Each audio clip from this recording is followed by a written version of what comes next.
جانتے ہیں آپ قربانی کا جو اصل مفہوم ہے، ظاہر سی بات ہے اب کے زمانے میں یہ تھوڑا سا مشکل ہے. جیسے ہم حصوں والی قربانی لیتے ہیں، ہمارا بیل کہاں کٹا ہم کو پتہ ہی نہیں چلتا ہے. اصل جو قربانی ہوتی تھی وہ ہمارے اپنے پالے ہوئے جانوروں کی ہوتی، یا ذبح کرنے سے چند دن پہلے لائے جاتے تھے. اور اس کے آداب میں یہی ہے کہ اگر تم قربانی کا کوئی جانور لائے ہو تو اسے اچھا کھلاؤ پلاؤ اور اس کو سجا کر کے رکھو، اس سے محبت کرو. حتیٰ کہ بہت سارے ایسے بزرگ ہیں جنہوں نے یہ بھی فرمایا کہ اسے نہلاؤ دھلاؤ، تمام جانوروں سے اسے الگ کچھ نشانی ڈال کر کے رکھو. اور پہلے کے دور میں ہار پہنائے جاتے تھے ان جانوروں، ان کو الگ رکھا جاتا تھا اور سارے لوگ جانتے تھے کہ یہ قربانی کا جانور ہے. ہار پہنا کر کے انہیں الگ رکھا جاتا تھا. اسی سے قلادہ ہے، جیسے عرب میں بھی حج کے لیے جب صحابہ آتے تھے تو ہار پہنا کر کے جانوروں کو قربان گاہ لاتے تھے مینا میں. ان جانوروں کے ساتھ یہ سلوک کیوں کرایا گیا؟ انہیں صبح شام دوپہر ان کے کھانے پانی کو دیکھو، ان کے اوپر تم ہاتھ پھیراؤ.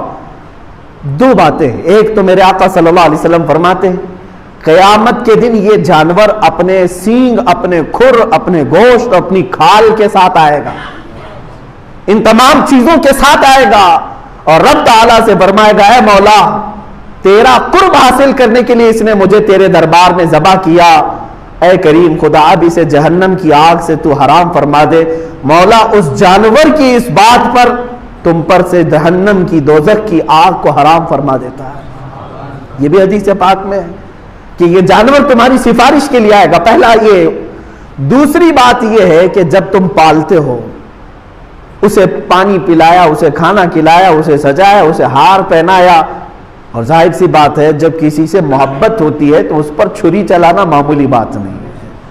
اب یہی چیز دیکھی جاتی ہے ذی الحجہ کی 10ویں کو یا 11ویں کو یا 12ویں کو اپنے ہاتھ سے کھلائے ہوئے جانور کو، اپنے ہاتھ سے پلائے ہوئے جانور کو، اپنے ہاتھ سے اسے پھول پہنائے تھے، نہلائے دھلائے تھے. جب چھری چلا رہے ہو تو در حقیقت تم اپنی خواہشات پر چھری پھرا رہے ہو.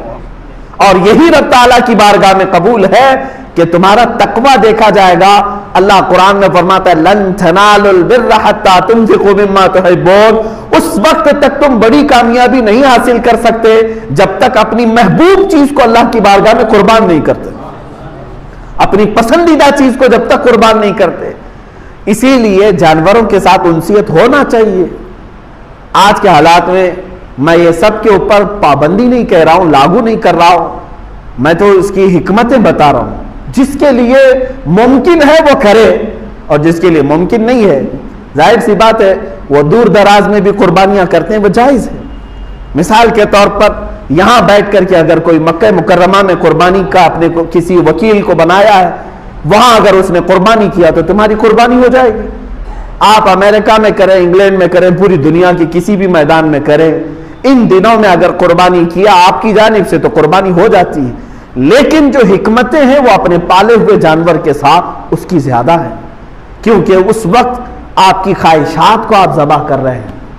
اور ایک بات یاد رکھیں، اللہ تبارک و تعالیٰ نے حضرت ابراہیم علیہ السلام کو بھی کچھ ذبح کرنے کا حکم فرمایا تھا. آپ کو معلوم ہوگا 3 پارے کی تفسیر میں یہ موجود ہے کہ آپ نے پوچھا اللہ تعالیٰ سے اے مولا کیا تو موت کے بعد دوبارہ زندہ کرتا ہے؟ رب تعالیٰ نے فرمایا ابراہیم کیا تمہیں یقین نہیں ہے میرے زندہ کرنے پر میں دوبارہ اٹھاتا ہوں؟ ابراہیم علیہ السلام نے کہا اے مولا کیوں نہیں یقین ہے؟ یقین ہے بالکل، موت کے بعد تو زندہ ضرور فرماتا ہے، لیکن میں چاہتا ہوں کہ اپنی آنکھوں سے ایک بار دیکھ لوں، اپنی آنکھوں سے دیکھ لوں. یہ قرآن کی آیت ہے وَإِذْ قَالَ إِبْرَاهِيمُ رَبِّ أَرِنِي كَيْفَ تُحْيِي الْمَوْتَى قال اولم تؤمن قال بلا ولكن ليطمئن قلبي. مولا اس لیے میں عرض کر رہا ہوں کہ میرے دل کو اطمینان ہو جائے، ایک بار دیکھ لوں. اللہ نے فرمایا ٹھیک ہے، تمہیں دکھایا جائے گا کہ مردوں کو زندہ کیسے کیا جاتا ہے. فخذ 4 من الطير، تم 4 پرندے لے لو. رب تعالیٰ نے کیا فرمایا؟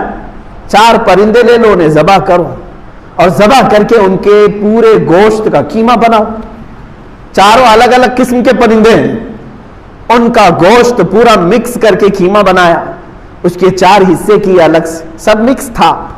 اور حکم ہوا کہ 4 پہاڑوں پر تھوڑا تھوڑا سا گوشت رکھ کر کے آؤ اور پھر زمین پر آ کر وہ چاروں پرندوں کے منہ، ان کے سر اپنے پاس رکھو اور آواز دو ان پرندوں کو۔ ابراہیم علیہ السلام نے ہر پرندے کا نام لے کر کے آواز دی۔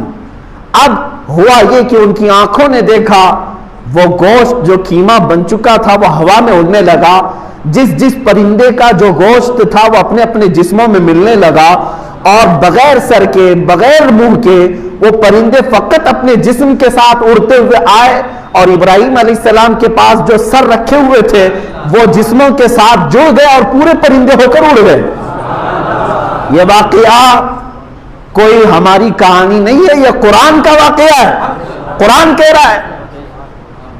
اللہ تعالیٰ نے یہ جو فرمایا، اب اس کے متعلق جو کچھ حکمتیں ہیں، میر عبد الواحد بلگرامی رضی اللہ تعالیٰ عنہ سبع سنابل شریف میں فرماتے ہیں وہ 4 پرندے جو تھے اس میں سے ایک کوا تھا، ایک مرغا تھا، ایک کبوتر تھا اور ایک مور تھا۔ یہ 4 پرندے، ان کے نام یاد رکھنے کے لیے اس لیے میں کہہ رہا ہوں کہ ہر ایک کی اپنی اپنی ایک خصوصیت ہے۔ ابراہیم علیہ السلام نے کیا کیا لیا؟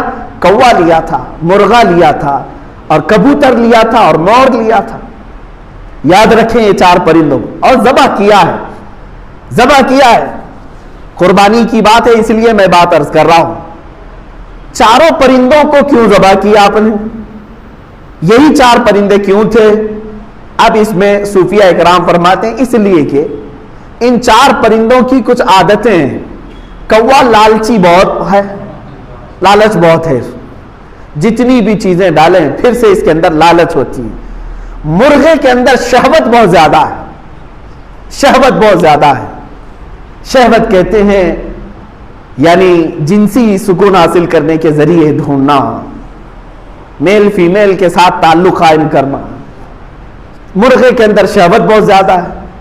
تیسرا پرندہ ہے کبوتر، اس کے اندر دوستی کرنے کی عادت بہت زیادہ ہے، جلدی دوستی کر لیتا ہے اور پھر اپنے مالک کے ساتھ ہی رہنے لگ جاتا ہے۔ چوتھا ہے مور، اس کے اندر دکھانے کی عادت بہت زیادہ ہے، خوبصورت بہت ہے اور اپنی خوبصورتی کو لوگوں میں بہت زیادہ دکھاتا ہے۔ جب لوگ دیکھتے رہتے ہیں نا تو پورا کھول کر ناچتا ہے، پر پورے کھول کر ناچتا ہے ان کے سامنے، یہ مور کی عادت ہے۔ اب سنیے صاحب سبع سنابل شریف یہ فرماتے ہیں کوے کی لالچ، مرغے کی شہوت، کبوتر کی دوستی اور مور کا دکھاوا، یہ ساری خطرناک عادتیں ہیں، انسان کو تباہی کی طرف لے جا سکتی ہیں۔ لالچ اتنی خطرناک ہے کہ انسان اپنا دین بیچ سکتا ہے۔ آج دین بیچنے والے دکھ بھی رہے ہیں، محض چند سکوں پر، حکومت کے چند ڈالروں پر بڑے بڑے امامے گر گئے ہیں، بڑی بڑی خانقاہیں جوتیوں میں آ گئی، معاذ اللہ رب العالمین۔ عزیزان گرامی، یہ لالچ یہ ہے ان کو بہت نیچے کے درجے تک لے آتی ہے۔ دوسرا ہے مرغے کی شہوت، یہ اگر انسان کے اندر ہے تو پھر وہ جانوروں کی طرح حرکتیں کرتا ہے۔ آپ دیکھیں بہت سارے لوگوں کے اندر جو شہوتیں ہیں، یہی شہوت ہے جو انہیں آوارہ گردی پر لے آئی ہے۔ آنکھیں سلامت نہیں ہیں، دن رات گناہ کرنے کی خواہش، یہ شہوت ہی کا تو مادہ ہے۔ ایک نوجوان اگر یہ سمجھتا ہے کہ ایک لڑکی کو حاصل کر لینا ہی میری زندگی کا کل مقصد ہے تو گویا کہ وہ اپنی پوری زندگی کو ہی سمجھ نہیں سکا۔ مولا نے تجھے کس لیے پیدا کیا تھا اور تو کیا بنا رکھا ہے؟ شہوت کتنی دیر کی ہوتی ہے؟ تھوڑے سے چند منٹوں کی ہوتی ہے۔ جب وہ شہوت ختم ہوتی ہے تو پھر اس کا سارا سکون غارت، پھر دوسری مرتبہ وہ کام کرنے کی خواہش جب تک نہیں آتی تب تک ٹھنڈا ہے۔ اسی میں وہ اپنی جسم کو، اپنی روح کو، اپنے ایمان کو تباہ و برباد کرتا ہے، شہوت۔ تیسری چیز دوستی۔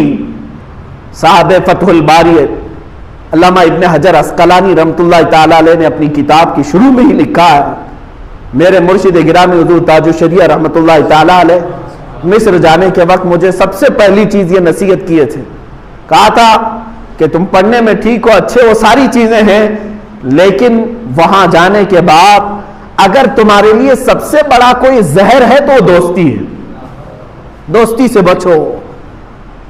آپ یہ سمجھتے ہوں گے کہ دوست نہیں بنانا چاہیے، دوست بناؤ، لیکن تمہیں پتہ ہی نہیں ہے کہ دوست ہوتا کون ہے۔